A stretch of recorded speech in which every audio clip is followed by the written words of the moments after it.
And I had no idea what drill rapping was, but I called my son. He sent me some videos, and it is alarming. At one time, the Bronx was a thriving community. That started to change. Where y'all niggas at, bro? Where y'all Lori Law niggas at? Y'all niggas pissing on my son, Goon War, nigga. Y'all niggas is fucking. You did somebody who died. His name was Rara. Yeah. Before he died, 2 days before he died, he said, I'm gonna kill you when I see you. Look how that worked. These individuals want to get credit for the harm that they're doing. The gangs are accused of operating out of public housing and often stalk their enemies in broad daylight. Why y'all running up Dolly? Why you running? Why y'all running? We are allowing music, displaying of guns, violence. We're allowing it to stay on these sites. Alright, what is up, everybody? We gonna talk about New York drill. Probably one of the wildest scenes in rap, period. 7 years ago, there was a huge explosion with Brooklyn drill. Then the feds started doing gang sweeps, taking everybody down one by one. It got so crazy, you got shootings happening in Times Square involving established rappers. This week's gunfire in Times Square, police have made an arrest. 20-year-old Kumina Elijah of Brooklyn. Since 2017, the NYPD has used facial recognition technology, or FRT, in 22,000 cases. Because there's so many cameras in New York, the internet gets their hands on the footage of their favorite rappers involved in shootouts and moving traffic, stabbings, beatings near delis. I mean, some of the songs that were going viral. Every other line was someone smoking on someone's dead ops. Crews would boast about those same crimes and put them in music videos like they were Easter eggs. You had the city's mayor, Eric Adams, coming out in a press conference wanting to ban drill music, even expanding and investing into different departments that tracks everybody's pages online. Much of that work is done here at the NYPD's Real-Time Crime Center. They're bragging about what they're doing. Social media has proven to be an invaluable tool. A few years ago, the Bronx took over. Maybe one of the sickest boroughs in the city. The society in the Bronx is horrible. Rappers from the Bronx to stop using the music to encourage shootings. I remember in the 90s, kids were throwing fridges off the roofs of the River Park Tower projects in the Bronx. And now the kids from RPT are getting indicted by the dozens on federal racketeering and gang conspiracy charges. Niggas don't care about me, my heart. Like, my heart only been like 3 months. Like, niggas really forgot about me already. Like, with the government trying to pin them for everything from murder all the way to animal cruelty. Talking about one of the most infamous drill voices in the scene, D-Thang, who was talking shit to a pigeon on an Instagram live stream with his boys, then shooting it dead for 100 viewers. Your little mate's right here. Dawg, wait. we about to drill out. You gonna pick him up? I can't look. See, everything in New York was getting done for clout, followers, and numbers. With shootings spiking from 200 all the way to 500 last year. It's all young kids, aged 13 and 15, maneuvering the back alleys and the looping hills in the Bronx, using scooters to carry out hits in broad day. This gang conducted wolf pack-like searches throughout the investigation. Now, we're getting into all this, but first, check out my song of the day. This is my guy Millie's. Let's go. Alright, we're going to the Bronx to understand this story. Get ready to see wild shit. I mean, you got gangs dressing as Squid Games for Halloween, and it's not to go trick-or-treating. For the last 2 summers, Bronx drill was everywhere. On TikTok, radio stations, you got 3 to 4 sets of different cousins, blood-related, all established rappers, beefing with each other because of block politics. That's my cousin. No, both of them are your cousins. Everybody's like, wait, hold up. They cousins, they're going at it, but he's cousins. Can't wait to see Auntie now. Huh. Because y'all are family, technically, could you ever see all of y'all reconciling? Nah, I don't think so. Wow. The music in the Bronx is super high energy, sometimes too high. Like these kids got ADD or something. The Bronx has the biggest dropout rate in all of New York, and it's becoming a problem. You got kids going to school in rival territories, with different campuses getting metal detectors in them to squash gang shootings. Jelly! OIK, you heard? What?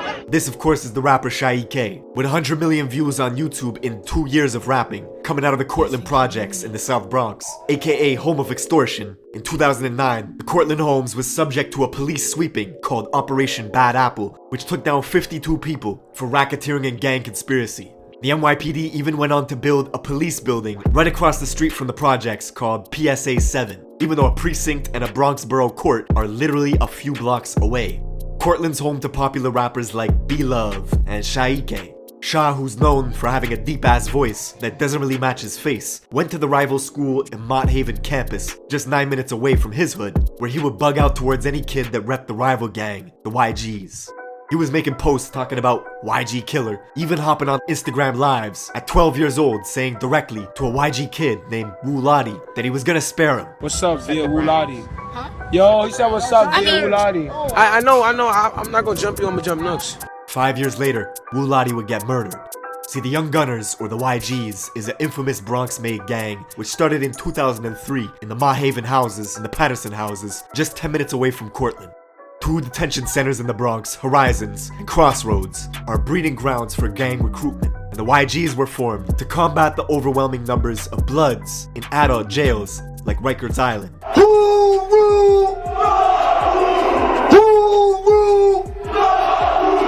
At one point, the YGs had dozens and dozens of different sets all banging under its umbrella, with all sorts of different hoods spread out throughout the Bronx, forcing other blocks around them to create their own gangs in response to combat the YGs. You can even see this in the classic South Bronx joint Shot Caller from French Montana.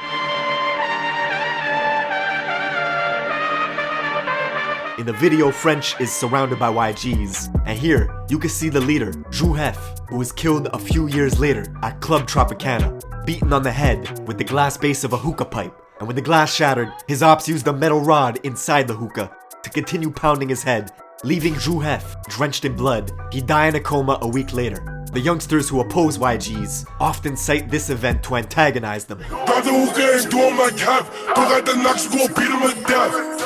YGs were notorious for violence themselves. Locals remember a horrific event that took place on April 16th of 2012, when a gang of YGs were drinking liquor on a hazy night, discussing who was the toughest in the crew.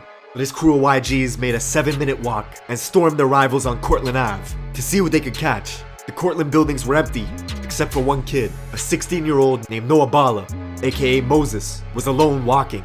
Probably weighed about 90 pounds soaking wet. The YGs chased him, kicked him to the ground, and stomped him to death.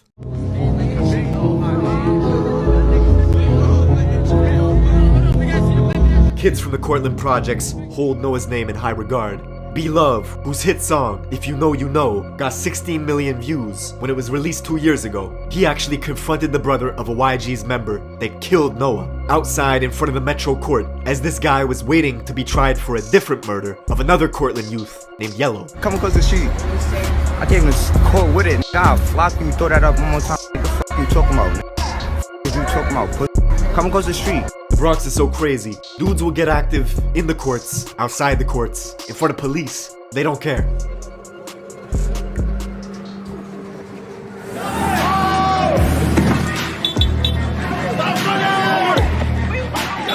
Come here, Sean. I'm coming to court tonight. Now, Noah's death is brought up in dozens of drill songs, all to disrespect him and the Cortland projects.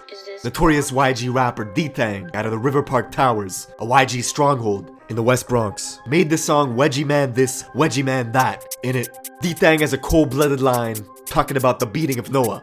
Just once I spin like a fidget. If we catch a hop, be going like that midget. So jelly fall back, I'ma clip on. That song is riddled with disses. The title itself sounds funny. Wedgie Man This, Wedgie Man That. It's a direct shot at Sha EK, the rapper from Cortland, who was caught on camera getting a wedgie.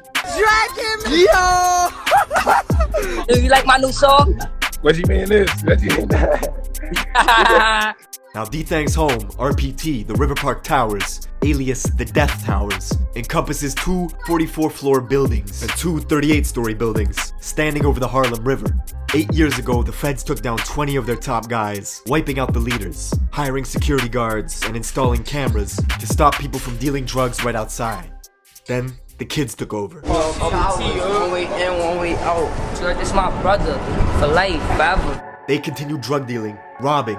The feds were actually finding illegal weapons in the music videos, then tying them to shootings. You got shot, is that true? Yeah, we know. Word of my mother, we know. New York has always had very strict gun laws. People wanted to know how these kids were getting their hands on weapons. Ghost guns, these untraceable firearms made from parts you could purchase online. It's been wreaking havoc in the city. If you're a child, if you're a convicted felon, you can go online and purchase these parts, get the parts, construct a firearm. Serial numbers, untraceable, no background check, nothing.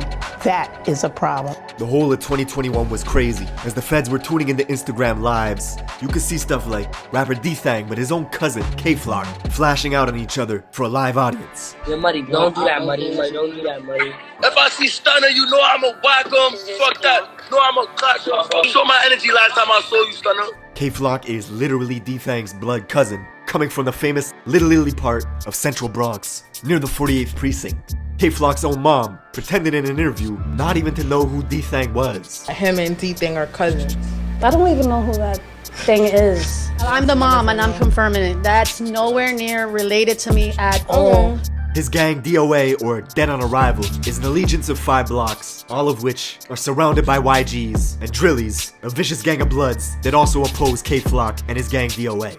Oh, Sa Flocka, come play.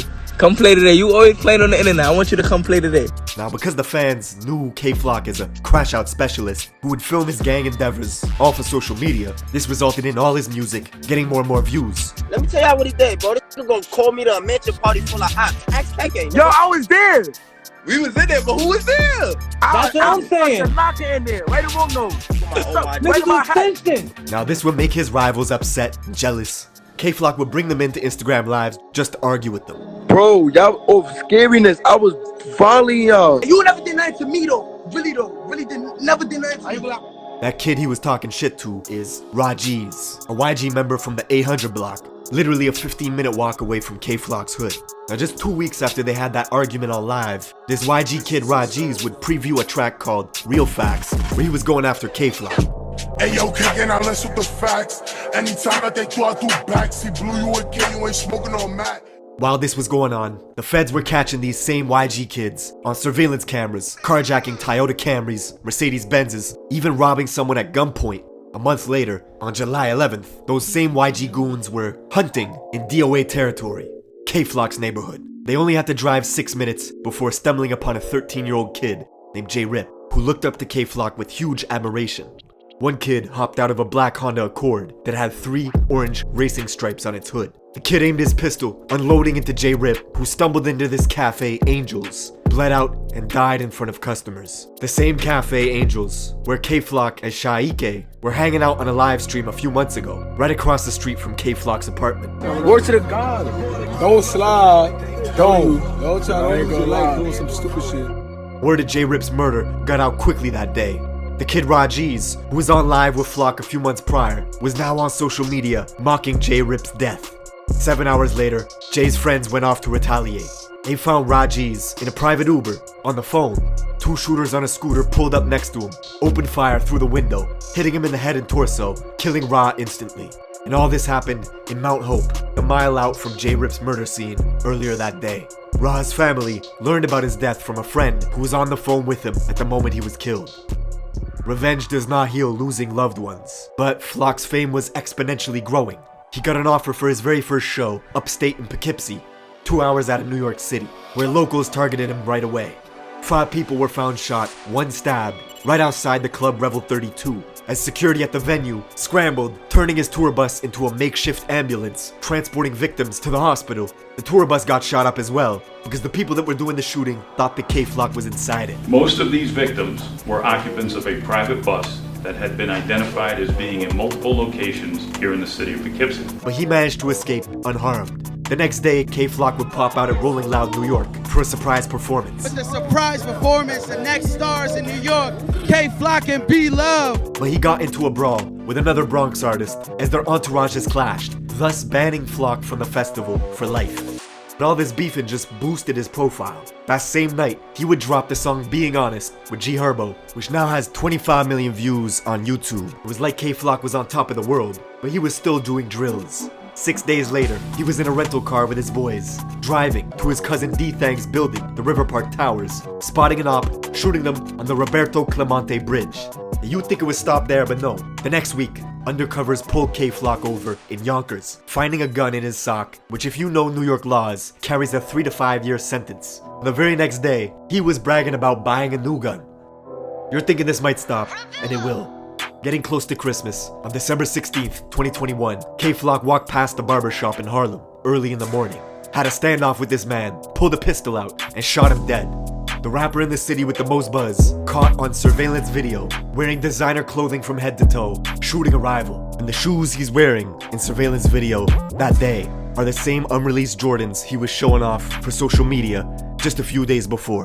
The craziest part is the guy Flock's booked for killing comes from a set in Harlem that have the same enemies that K-Flock has. Geographically, they have the same rivals. They both beef with YGs and Drillies. Flock began beefing with this set in Harlem called the OYs because one of their rappers, Edop Baby, was seen at a party smoking on Instagram Live with some YGs. Yo, this shit, why do this shit got 300 views? So Flock turned on them, gathered his posse, and made one of the coldest Bronx drill songs yet, called Brotherly Love, riddled with disses towards this Harlem set, the OYs. I catch a funny gon' knock off his hoe.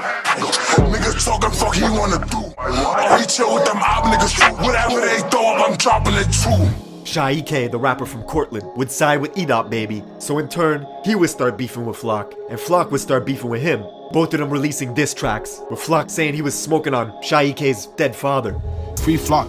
All y'all niggas music's doing bad now. Y'all need him, but free him, cause you know what we gonna do. He gonna be the 5th dead DOA member. Interestingly, just minutes before Flock pulled the trigger at that barber shop, killing the man, he had logged onto FaceTime to talk directly to his rivals, brandishing his gun. And he was filming at the exact same stoops where Edop Baby, the rapper from Harlem, had filmed a music video 1 year prior called Ready for War.